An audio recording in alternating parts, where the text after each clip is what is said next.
et bienvenue sur ma chaîne YouTube pour ma première FAQ.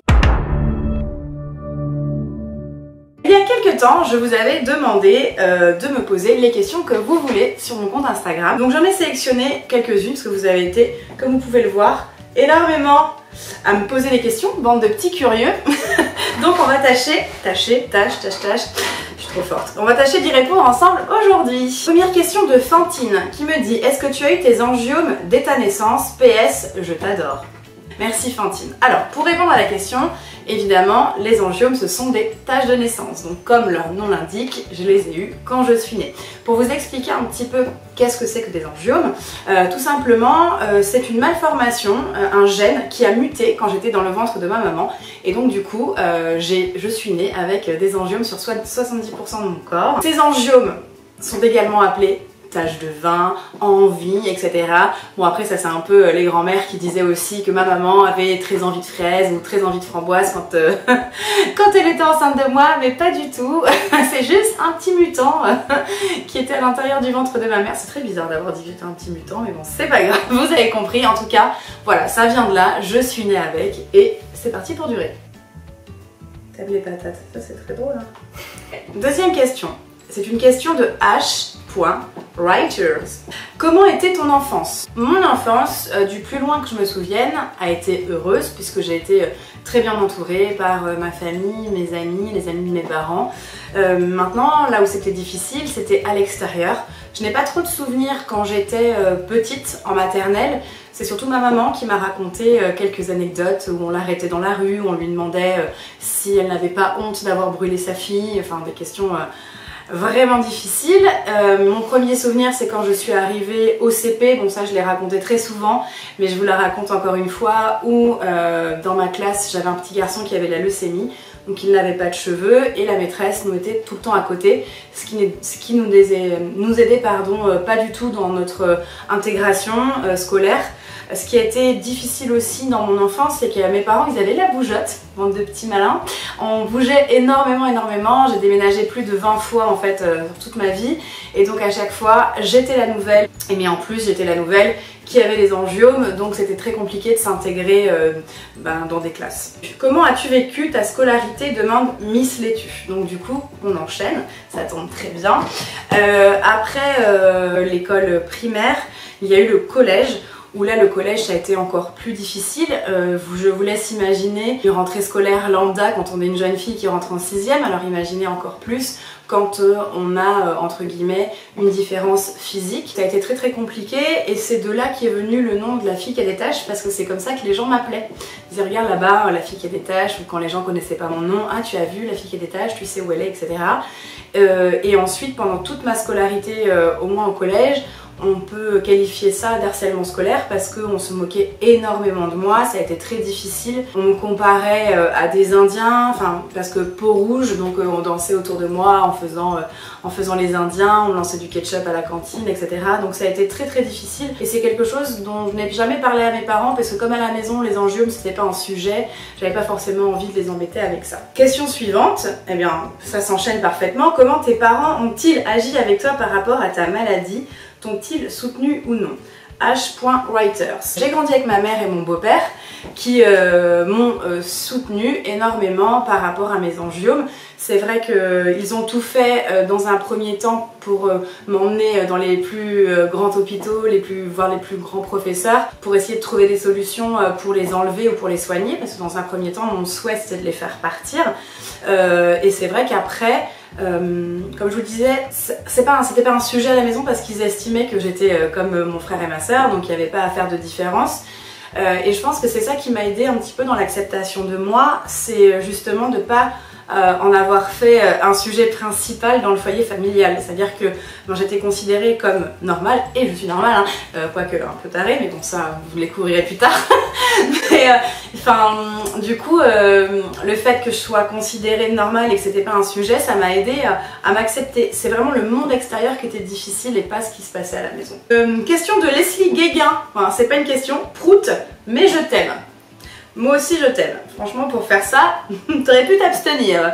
On continue. Est-ce que ça a été difficile pour toi de trouver l'amour dû à tes angiomes? C'est une question de Hatsuna.yumi ou Yume ou Yum, tu m'en voudras pas. Est-ce que ça a été difficile? Alors oui, ça a été compliqué la période collège et lycée. Parce qu'au collège, c'est le moment où on commence à se dire, bon... Alors, à mon époque, hein, moi je suis née dans les années 80, donc dans les années 90, on attendait la fille à la sortie du collège, on lui disait, est-ce que tu veux sortir avec moi? Le garçon t'embrassait et c'était devenu ton copain.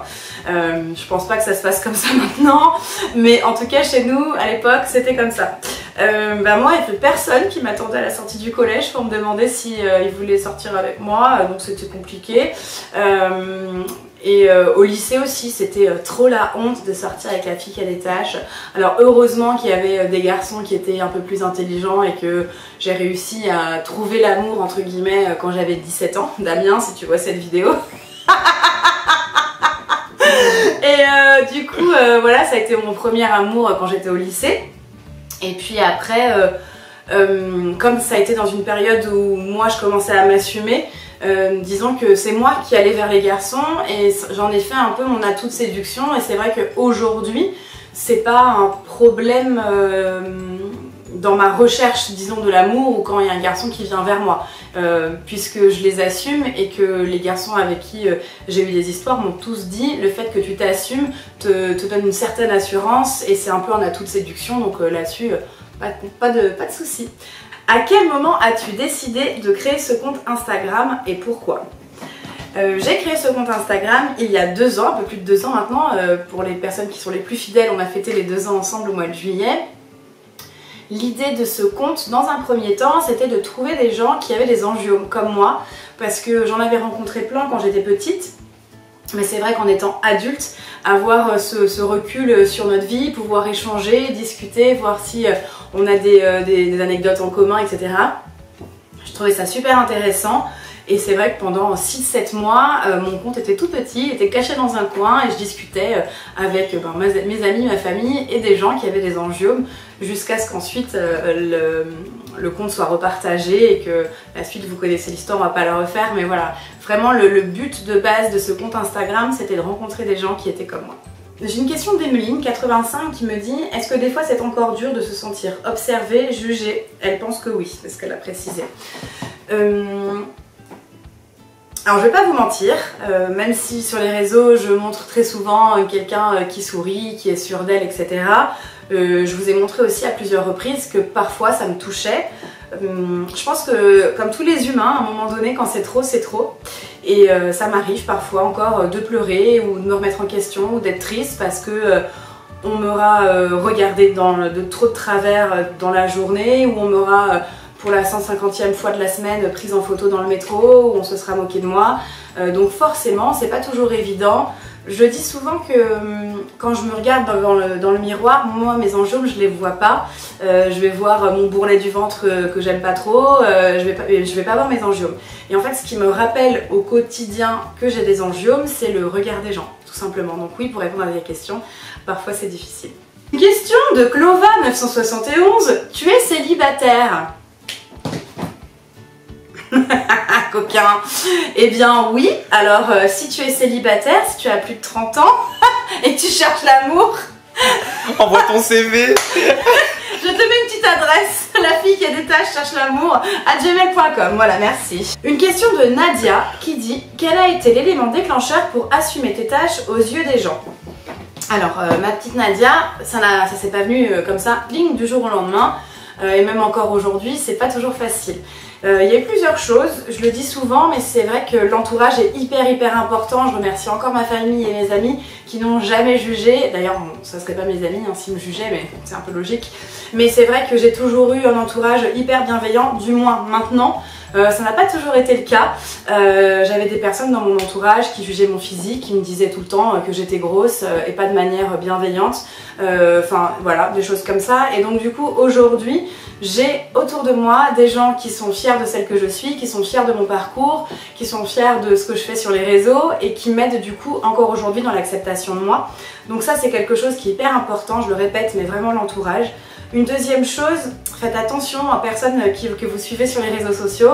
Moi, dès que j'ai commencé à me mettre sur Instagram, donc il y a 5-6 ans, je ne suivais pas des personnes retouchées dans tous les sens par Photoshop parce que c'est pas ça la vraie vie et ça n'aide pas du tout. Ce qui m'a également aidé, c'est de partir vivre à l'étranger. Alors je dis pas pour s'assumer, il faut partir de la France, mais c'est vrai que dans mon parcours de vie, j'ai eu la chance d'aller travailler une dizaine d'années à l'étranger. Je suis restée plusieurs années aussi en République dominicaine et c'est vrai que ce soit en République dominicaine ou à Cuba ou en Amérique latine, de manière générale, on ne juge pas les gens. Et c'est vrai que tu peux te promener, même si tu es ronde, maigre, enfin peu importe ta forme, ta morphologie, peu importe tes différences corporelles entre guillemets, en mini short, n'importe comment, tu ne seras jamais regardée de travers. Moi là-bas je me sentais une bombasse quoi. Franchement c'était trop agréable de se promener dans la rue et de se dire enfin voilà, on nous regarde parce que les gens nous trouvent jolies ou attirantes.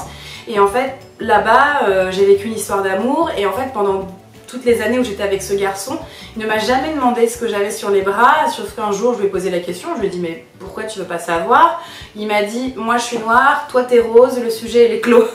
Voilà, comme ça c'était fait, parce que pour lui c'était pas, enfin c'était rien et il m'a expliqué que dans son pays on s'en fichait entre guillemets du regard, des différences et que voilà, il m'aimait pour celle que j'étais et pas parce que j'avais des angiomes. Et c'est vrai que de vivre cette histoire d'amour là, d'en vivre d'autres derrière, de voyager à travers des pays où la tolérance est de mise, ça m'a énormément aidée dans l'acceptation de moi. Ce qui a été compliqué évidemment c'est quand je suis rentrée en France parce que bon la suite vous la connaissez, mais revenir en France après 10 ans à l'étranger, prendre le métro, voilà, les bras nus, les regards, les photos, tout ça, bon vous savez. J'ai une question de Laura Curvin and Happy qui me dit: tes tâches sont trop belles et font de toi une femme unique, merci beaucoup, mais est-ce que c'est douloureux? Absolument pas Laura, je te rassure, c'est vrai qu'on pose souvent cette question, ce n'est pas douloureux. Alors, petite chose à savoir, elles changent de couleur quand j'ai froid, elles deviennent plus violettes et quand il fait trop chaud, je gonfle, voilà. Une question de Clem qui dit: tu vis dans quel département sans indiscrétion, histoire de maybe? Bon, histoire de peut-être que tu veux qu'on se rencontre, Clem. J'habite à Paris, ça c'est pas un secret, hein, vous le savez. Et puis histoire de se rencontrer, alors écoutez, c'est vrai que là, moi j'aime bien au moment de la rentrée faire un petit meet-up. Là c'est un peu compliqué avec une espèce de truc qui s'appelle le Covid, je sais pas si vous en avez entendu parler, c'est un peu chiant, ça bouscule un peu mes projets. Mais effectivement j'ai dans l'idée de faire un petit meet-up pique-nique dans pas très longtemps, donc je vous en parlerai sur mes réseaux. Les places seront limitées évidemment, mais s'il faut en faire plusieurs, voilà, restez aux aguets. J'ai une question de Cassou, ma petite Cassou, qui me dit: quelle a été la pire remarque que tu aies reçue dans la rue? Je ne sais pas si c'est clair. Si c'est très clair ma Cassou. Tu tombes bien ma petite Cassou avec cette question puisque justement j'ai dans l'idée de vous préparer une vidéo ou plusieurs dans lesquelles je vous parlerai de toutes les anecdotes que j'ai pu vivre dans la rue, dans des restaurants, des supermarchés ou ailleurs grâce à mes petites tâches. Une question de Lilloise en vadrouille qui me dit: quelle est ta plus grande fierté? Indubitablement c'est ce compte Instagram, puisque à travers ce compte il y a plein de choses. Il y a ma réussite entre guillemets sur un combat contre moi-même, c'est de pouvoir aider des gens à travers mon histoire. Tous les jours je reçois énormément de messages de gens qui me disent merci et rien que ça me rend hyper fière.